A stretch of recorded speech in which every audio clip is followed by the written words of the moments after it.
The house was quiet, the kind of quiet that settles in after years of shared silence. Comfortable and familiar. Or so I thought. I was in the kitchen making coffee, the morning sun slanting through the blinds, casting long shadows on the floor. Maria was on the couch, her back to me, phone in hand. It was a typical Saturday morning. We'd been married for 7 years, together for 10. We were that couple, the one everyone thought had it all figured out. We'd built a life, a home, a fortress of memories and inside jokes. But that morning, a single crack appeared in the foundation.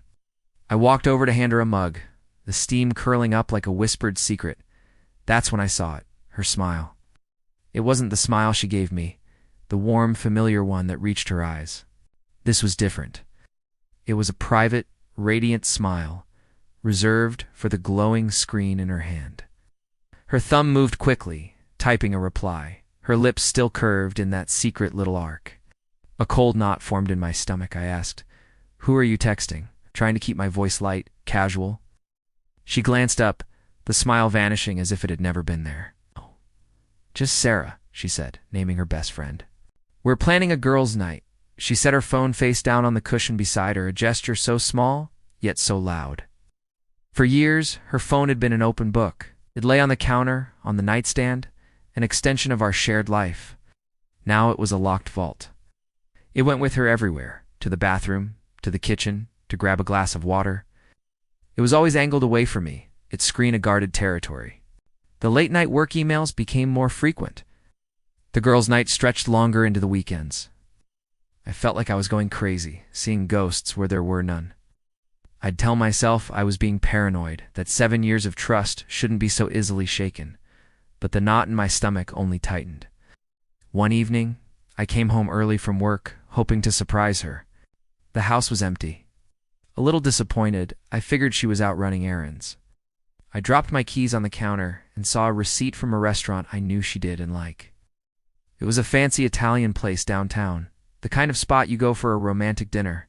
The receipt was for two entrees, 2 glasses of expensive wine. Dated the previous Tuesday, the night she was supposedly working late to meet a deadline. My heart hammered against my ribs. This was it. This was more than just a feeling. It was a cold, hard piece of paper that confirmed my deepest fears. The trust I had clung to so desperately began to crumble, turning to dust in my hands. The confrontation was the hardest thing I've ever had to do. I waited until the next evening, the receipt sitting on the kitchen table between us like a judge. I didn't yell.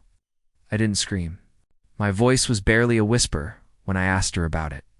"Maria, what is this?" I slid the paper across the table. She looked at it, and for a moment I saw a flash of panic in her eyes before the mask of indifference slipped back on.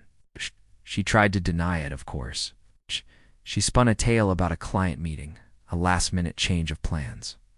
But the story was full of holes, and the more she talked, the more I could see the truth she was trying so desperately to hide. The fight that followed was ugly. Years of unspoken resentments and frustrations came pouring out. But beneath all the anger, there was just a profound sadness.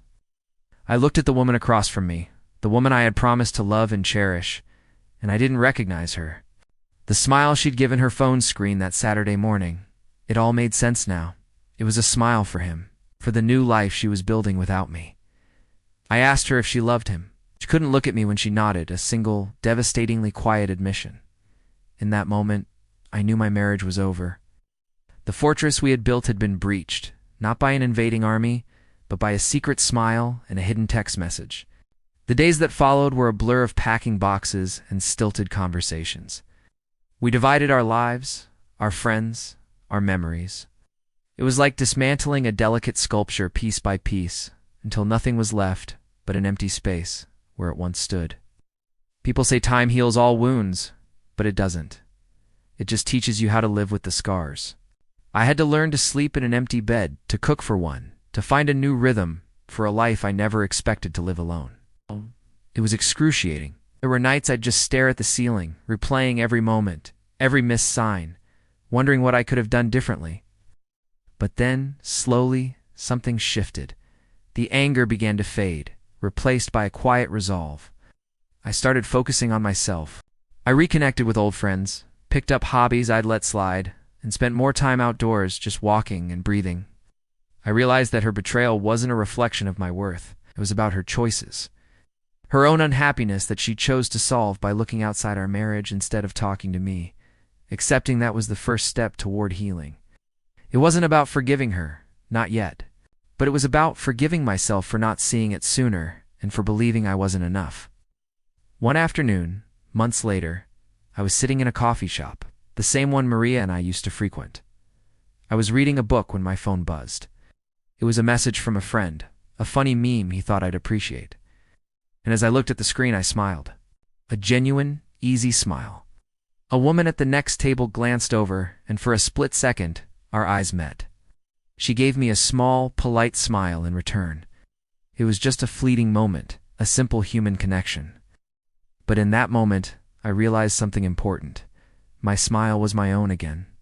It wasn't tied to anyone else's approval or affection.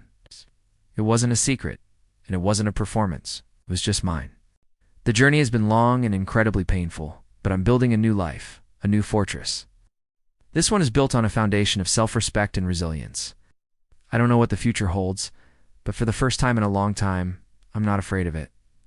I'm looking forward to it. If you're going through something similar, know that the pain you feel is valid, but it won't last forever.